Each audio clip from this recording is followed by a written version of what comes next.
প্রতিহিংসার রাজনীতি বাংলাদেশ জাতীয়তাবাদী দল করে না।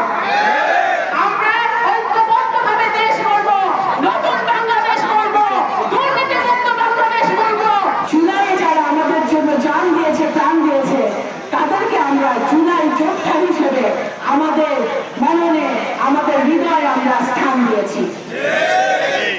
আমার বাবা যতদিন বেঁচে ছিলেন রাজনীতি করেছেন, জনগণের সেবা করেছেন এবং জনগণের সেবা করতে গিয়ে উনি দল দেখেন নাই, মত দেখেন নাই, ধর্ম দেখেন নাই, বর্ণ দেখেন নাই। উনি কখনো দেখেন নাই যে কে কোন দল করে, কে কোন ধর্মের, কে কোন বর্ণের। নগরকান্দার মানুষ, সাঁওতাল মানুষ, ফরিদপুরের মানুষ ওনার হৃদয়ে ছিল সবসময়। সুতরাং আমি নগরকান্দা সাঁওতাল দল মত নির্বিশেষে সবার উদ্দেশ্যে একটা কথা বলতে চাই। সবার আগে বাংলাদেশ মেনে সবার কাছে আপনারা ঐক্যবদ্ধভাবে কাজ করেন, মিলেমিশে কাজ করেন, তাহলে আমরা জনগণের পাশে থেকে জনগণের সেবা করেন, তাহলে নগরকান্দার উন্নয়ন হবে, সাঁওতাল উন্নয়ন হবে।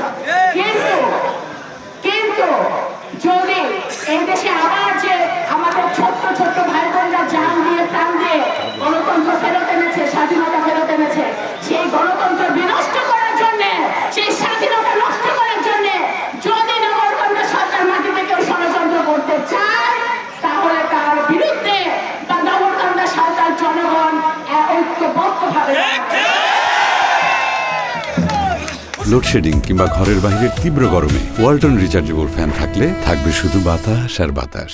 এখানে বিভিন্ন ইউনিয়ন থেকে এসেছেন, আমি আপনাদের অনুরোধ করবো যে আসুন, আমার বাবা শহীদ রাষ্ট্রপতি জিয়াউর রহমান, মরহুমা দেশনেত্রী বেগম খালেদা জিয়া এবং বর্তমানে জনাব তারেক রহমান বাংলাদেশের প্রধানমন্ত্রী পরিষ্কারভাবে বলেছেন প্রতিহিংসার রাজনীতি বাংলাদেশ জাতীয়তাবাদী দল করে না।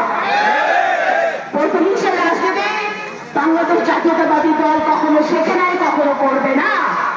কিন্তু যদি আমার দেশের মাটিতে কেউ আঘাত হানে, যদি আমার দেশের স্বাধীনতা গণতন্ত্র আবার কেউ খর্ব করতে চায়, যদি আমার দেশে আবারও দুর্নীতি করার কেউ চেষ্টা করে, যদি আমার দেশে আবারও দেশকে অস্থিতিশীল করার জন্য কোনো কেউ ষড়যন্ত্র হয়, নগরকান্দা সাঁওতাল জনগণ সবচেয়ে প্রথমে মাথা উঁচু করে দাঁড়াবে এবং একটা মানব প্রাচীর ঢাল তৈরি করবে।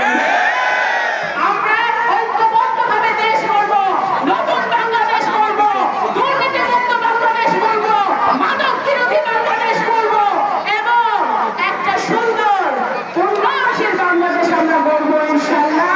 বাংলাদেশ জাতীয়